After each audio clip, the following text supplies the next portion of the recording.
Practical Anarchy, A Guide to Self-Determination, Dickie Dredd. Section 39, Money as Control.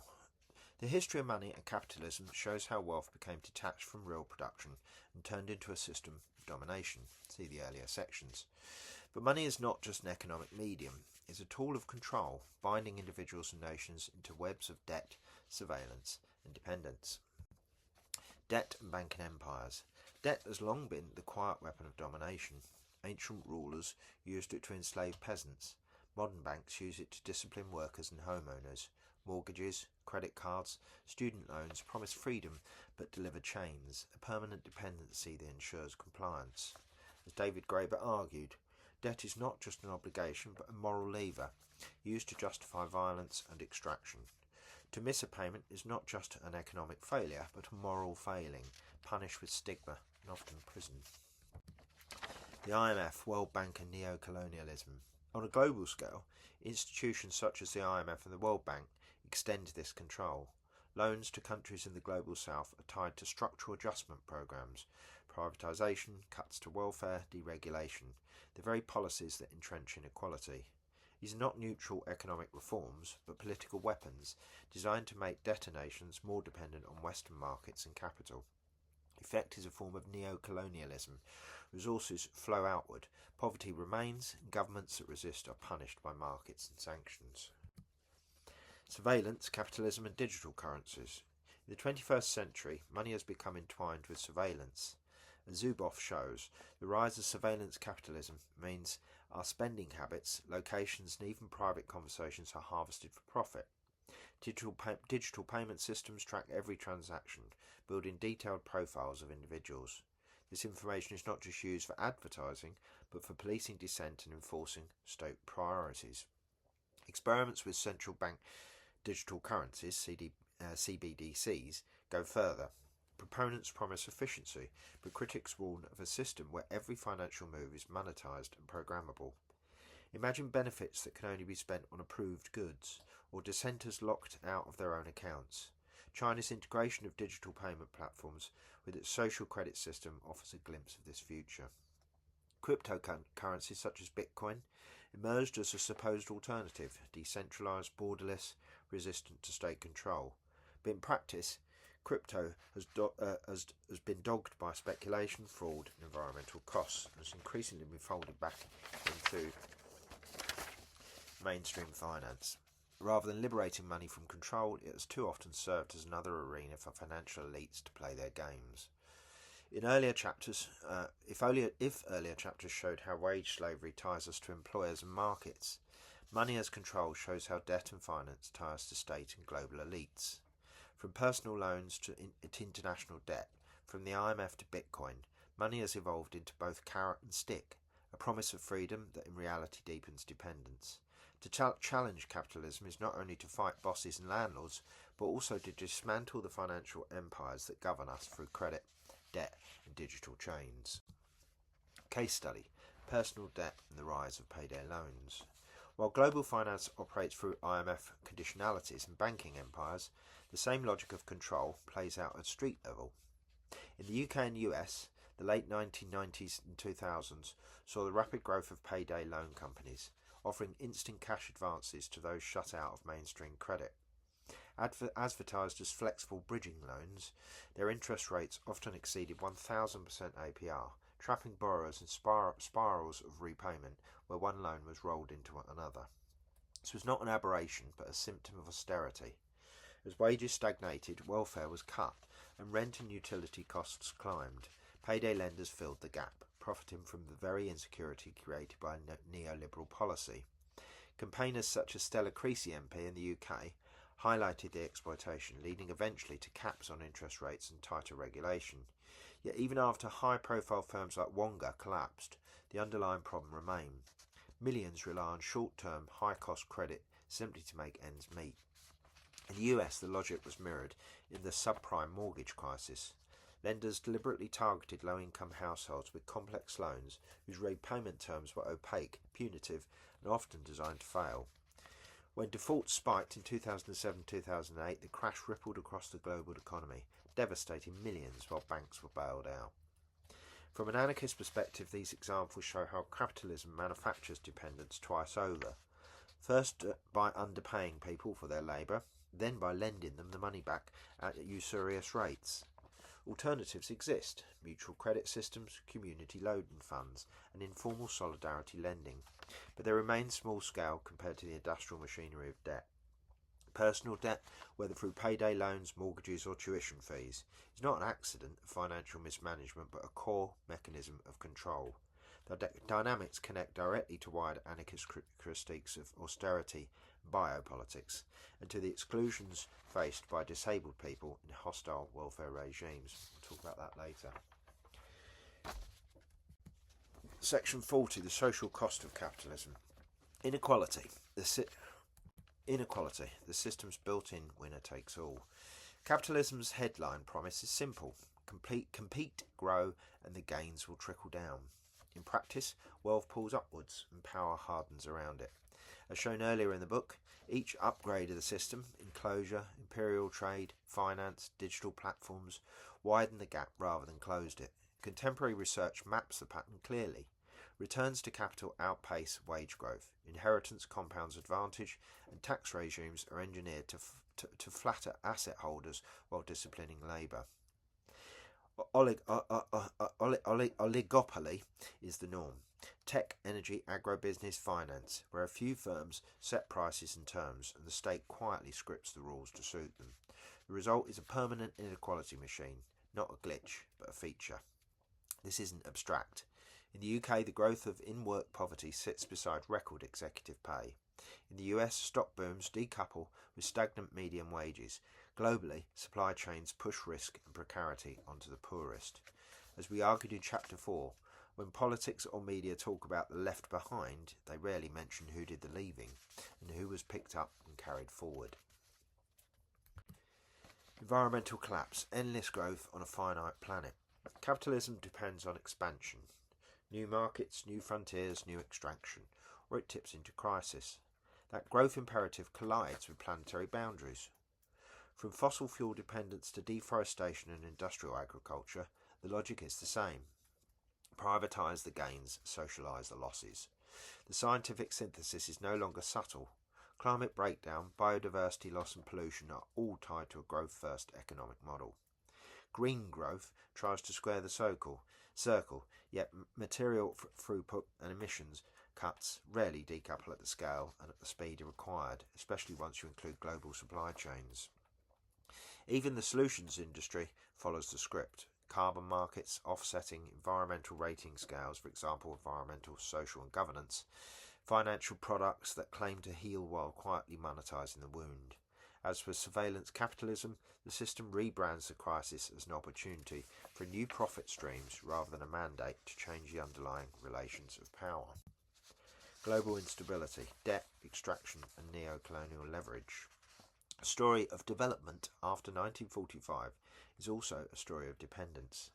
As set out earlier, the IMF and World Bank tethered loans to structural adjustment, privatisation, cuts, deregulation, locking many countries into extraction, export models and volatile capital flows. China's rise has changed the cast without rewriting the plot. Both through the Belt and Road Initiative, Chinese policy banks have financed ports, rail and energy across Asia, Africa and Latin America. The popular debt trap diplomacy slogan oversimplifies. Rigorous work shows many borrowers sought Chinese finance when Western lenders withdrew, and renegotiations are common, but the political leverage is real and cases can turn sour. Examples help.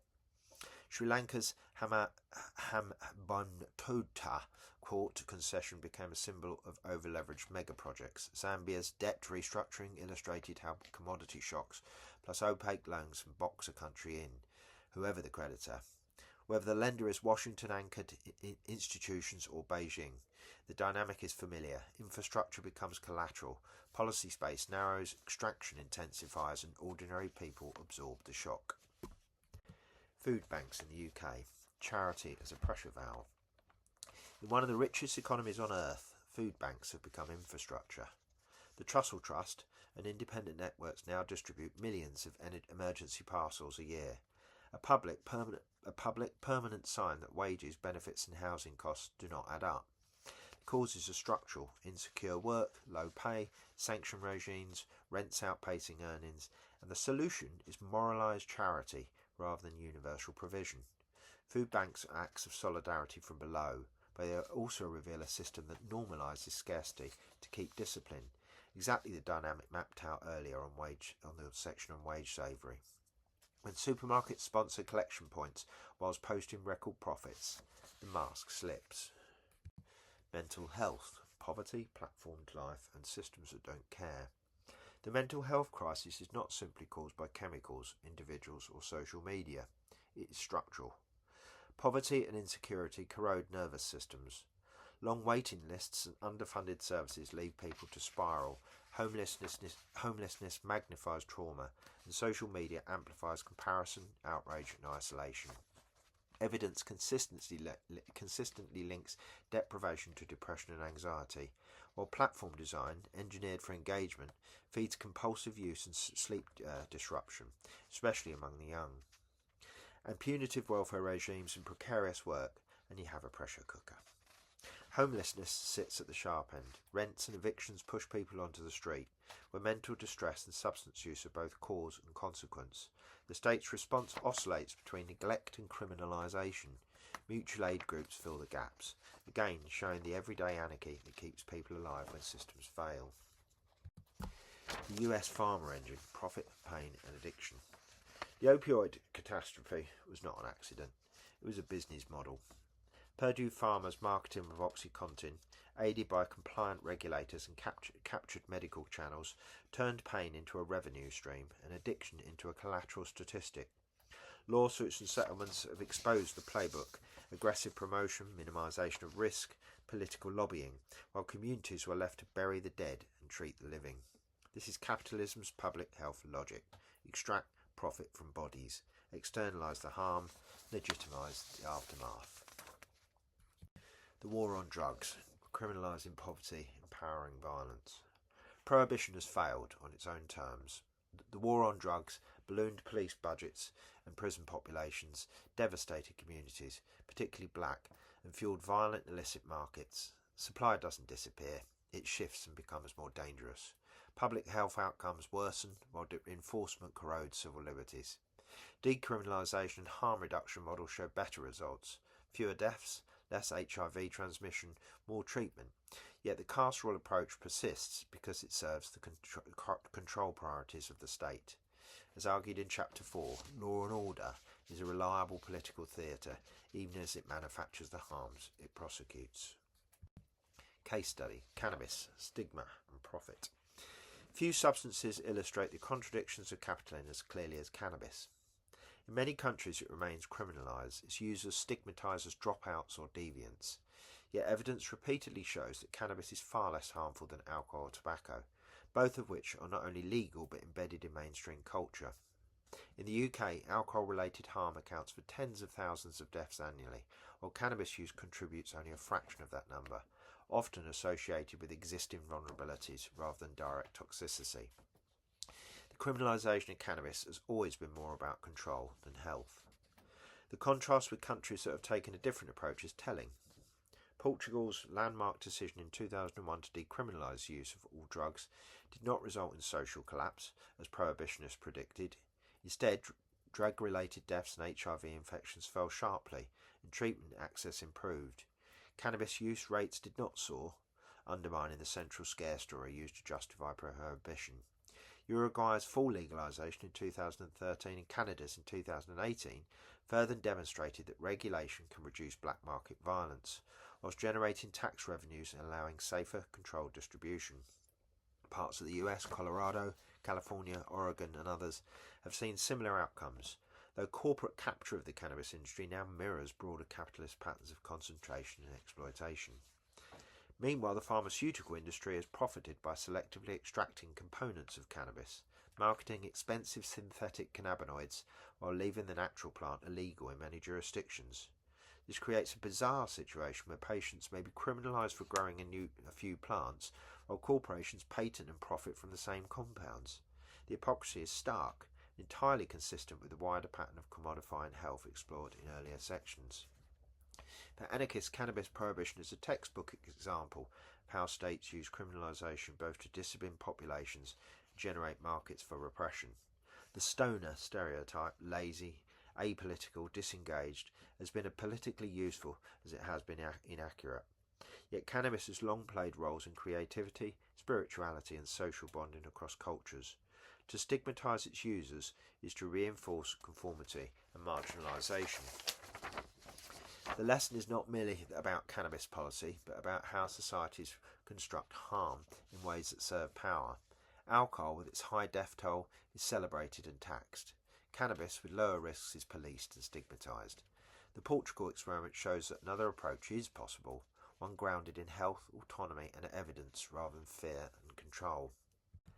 Capitalism's dependency on endless growth, why it keeps breaking the world. Every social cost above is accelerated by the growth imperative. Investors demand returns, firms chase expansion, governments court GDP to service debts and survive elections. When growth slows, the system retaliates: austerity, asset bubbles, authoritarian drift. When growth accelerates, the planet burns faster. Degrowth scholarship is not about shrinking care or culture. It's about scaling down wasteful throughput, democratising production and recentering human needs over accumulation. Choice is not growth versus hair-shirt misery. It is between planned downscaling with justice or unplanned collapse managed by elites. And here is a political rub. Each crisis, inequality, climate, debt, addiction, punitive policing, is sold back to us as a reason to have more of the same. More surveillance, more markets, more efficiency, more growth. The bill keeps landing on the same desks: the poor, the precarious, the global south, while the dividend is wired to the same accounts. Pulling the threads together. If Chapter 4 showed how the state rules by fear, division and force, and Chapter 5 has traced how money and markets mask coercion as choice, this section shows the human and planetary ledger, those abstractions conceal. Inequality is not a statistic.